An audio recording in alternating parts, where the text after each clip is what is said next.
It's amazing how fast time flies in some of the things that you do in life. You know, it's been 10 years. It's the Real Estate Show.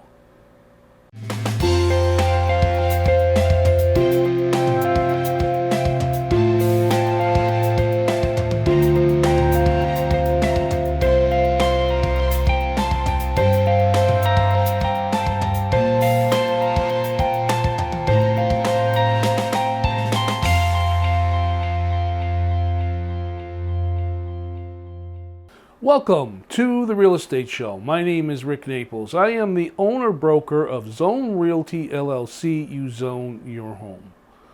Well, as I said, we've been doing this show now for 10 years. Hard to believe that time has flown by that fast. When we started back in August of 2011, we had the idea of presenting a show that would give you information about real estate and the real estate transaction. In our very first show, we decided to talk about realtors. In fact, it was titled, What a Realtor Does. And here it is 10 years later, and I've done over 200 shows here on Nutmeg TV. And when I'm out and about talking to the general public, or even when I'm in family gatherings, I still get the question of what is it that a realtor does? And those questions go from how do you become a realtor to what's a realtor's day like, what's a realtor get paid, and so on and so forth. When we did our first show all those years ago, we actually interviewed an individual that had just got their license, and we talked about what their expectations were.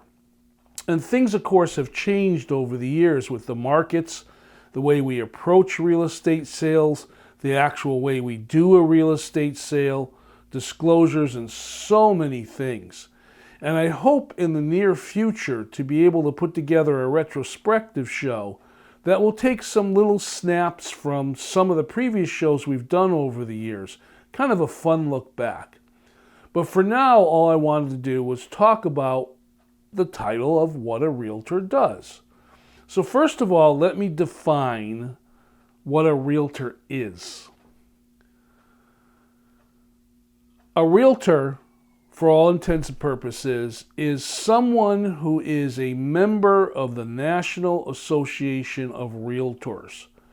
This means they have made a commitment to follow the strict code of ethics that the National Association of Realtors has put forth. They've made a pledge to do things the right way, to not cut corners, to not be discriminatory, to make sure in all things they do, they're being fair and they're being honest.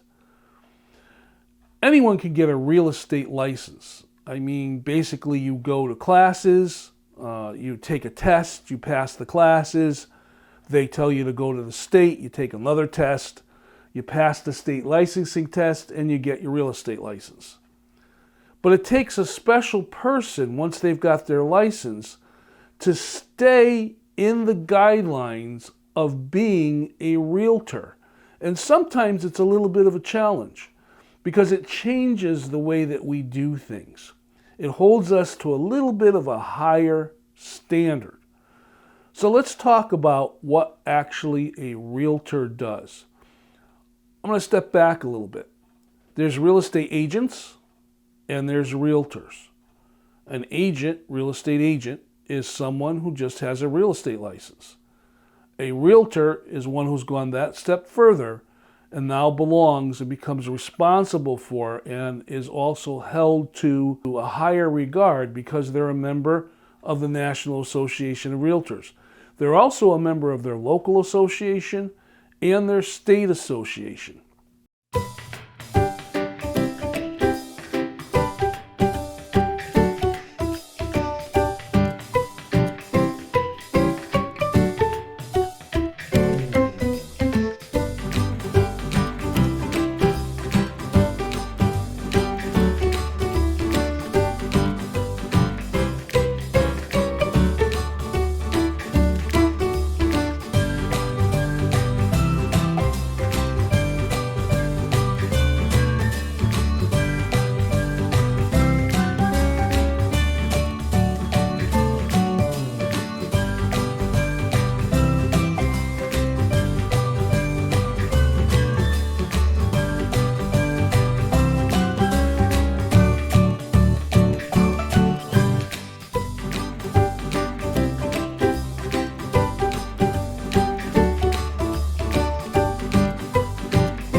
Many years ago, back in 2003, I was licensed and decided to become a realtor.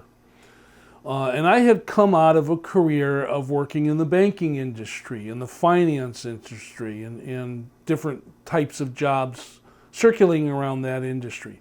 So it was almost a logical step for me to take my sales experience and my finance experience and put it together and find a career that involved both. Thus, I chose real estate. There's an assumption that a realtor just spends their day going out with a client and looking at houses, and that's it. And then the buyer decides to buy the house, so the realtor writes the paperwork and gets it signed and brings it to the seller and gets it signed, and they get a big fat commission for doing that. Not necessarily true. There's a lot that's involved in a realtor's day to prepare to be able to do that. One of the biggest challenges is finding the client. You know, you don't just sit by a phone and wait for people to call you up and say they want to put their house on the market. Will you list it for me? You don't just sit by a phone and have people call you up and say, hey, I'm looking to buy a house. Can you help me? Sometimes that happens, but it's not the regular thing. You have to actually go out and look for people. One of the biggest challenges that someone has when they become a realtor is finding people to do business with. Because you see, realtors are independent contractors. They're not salaried employees. They have to find, sell, and complete a transaction before they even get paid. In other words, they work for free until there's a result. A lot of realtors get their license, they're excited to start this new career, and then they discover it's a very difficult job. It's a very hard thing to do. And as anyone who is self-employed will tell you, if you're not working with new customers all the time, you're going to soon find yourself with no income.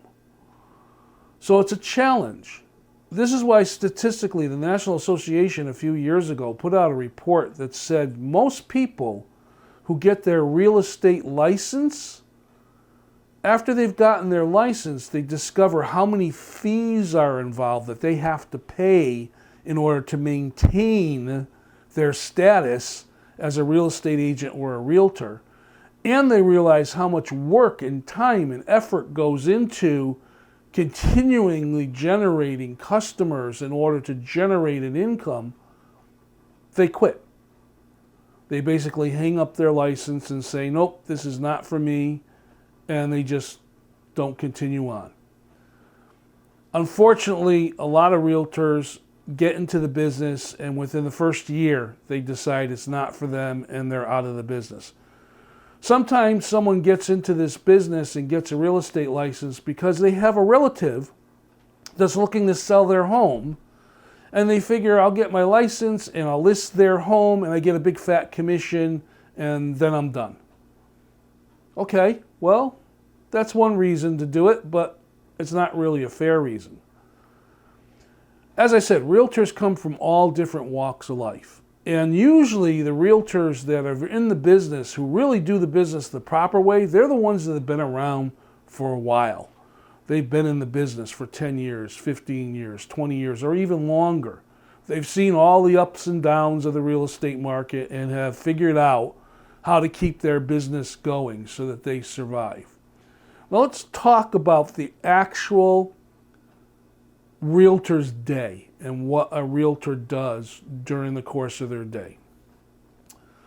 Well, first of all, I say you have three different types of realtors. You have a realtor who is 100% real estate. In other words, that's all they do. That's their full-time job as an independent contractor.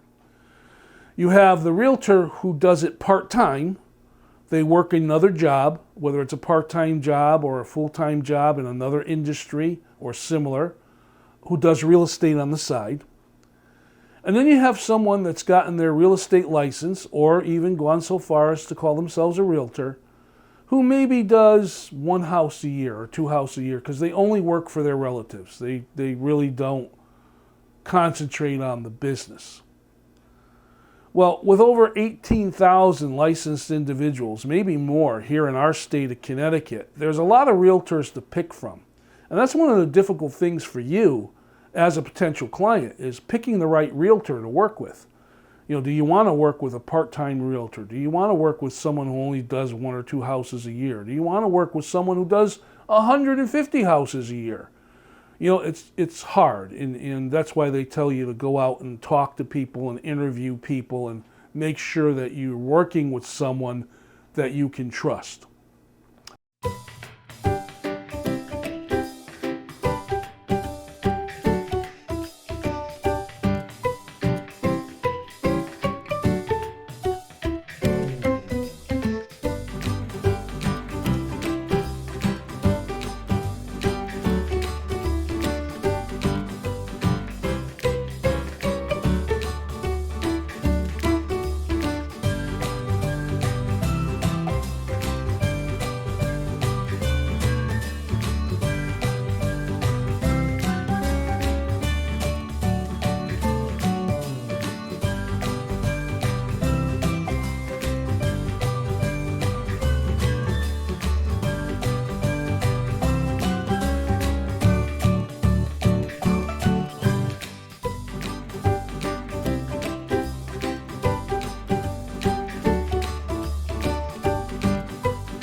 If you're a full-time realtor, you usually start every day by coming into your office. Usually you have an assigned area within the brokership that you're working with, and you start to do your research. Now, if you're working with a client, you may be researching properties that might fit what they're looking for. You may be researching information that you might want to share with them. You're also spending time constantly educating yourself, reading articles, looking at blogs, watching videos, to constantly keep yourself on top of what's going on. During the course of the day, you might talk to a mortgage officer. Maybe you talk to a home inspector. You might talk to an appraiser. You could talk to an attorney. All the different people that get involved in the real estate transaction. And then, of course, because you're an independent contractor, you have to dedicate a little bit of time to just keeping yourself on track. You know, if you sell a house and you get a commission, now you have different responsibilities. You just don't take that commission check and cash it and go off and party somewhere. You now have different things you have to do with that commission check. You have your business expenses you have to pay. Maybe it was signage, maybe it's gas, mileage, could be insurance, could be all the different things that you pay as a business owner. You also have to be responsible for your own taxes. You have to be responsible for your own health insurance, and so on and so forth. So you've got to balance that all out. Then, of course, if you're in an office environment, there are situations where you have people come in, and you're the realtor there, so you need to talk to them about what their wants and needs are. Each day is a different scenario. Each day is a different challenge. And as you go through the week, you've seen a bunch of houses, you start to get better and better as far as being able to recognize things that you can point out to your clients when you're showing different houses. It could be a very long day. It could be a very tedious day. One of the misconceptions that people have is when you're independently employed, self-employed, you have lots of time on your hands. You can do whatever you want to do. Go wherever you want to go. Take a vacation at a moment's notice. Well, Not really when you're a realtor. You see, you have to work a real estate job or being a realtor almost as if you were punching a clock. Instead of having one firm, one boss, one place, you have many, you see, because you, the client, are the boss. So as a realtor, you have to make yourself available to your clients. So if your client is available in the evenings, weekends, holidays, you need to be available to be able to work with them to help them fulfill their needs. So does that mean you can just do whatever you want and take lots of time off? No. What happens with a lot of people who become real estate agents or realtors is they very quickly realize that, as I said, it's a hard job. You may not have much time for personal time because you're always working with clients. And as I said in the very beginning, if you don't keep having new clients come in, you're not going to have a stream of income and you're going to find yourself out of business. Let's take a quick look at this presentation, and I want to talk about those people like myself that decide to go the next step and become a real estate broker.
Now, a broker is an individual that has additional schooling.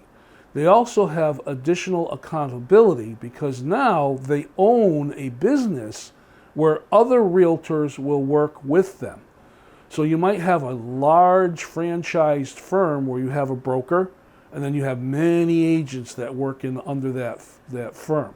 Or you may have a small brokership where the broker's by themselves or maybe has one or two agents.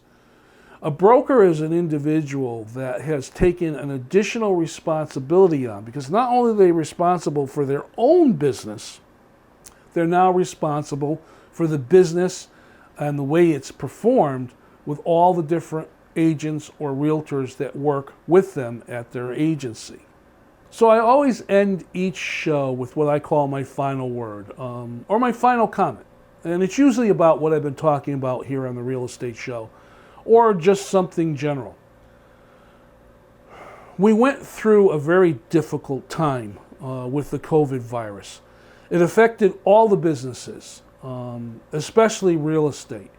We were limited to the number of things that we could do, and it was pretty scary for a while because we thought we were not going to be considered essential workers, and literally our businesses were going to get shut down. And if you're self-employed and the only monies you have coming in is from constantly getting new clients and working and getting business, and that's shut off, what are you going to do? As an independent contractor, you don't even have the benefits of unemployment insurance to kind of give you a little bit of money when you can't work. It was really scary. But thanks to the work of realtors that are out there, people that are in charge of associations and working with the legislation, we were denoted, or we were classified as essential workers. So we were able to continue our business while COVID-19 was raging out there. And we still have challenges. There are still certain things we have to do in order to protect our clients and ourselves.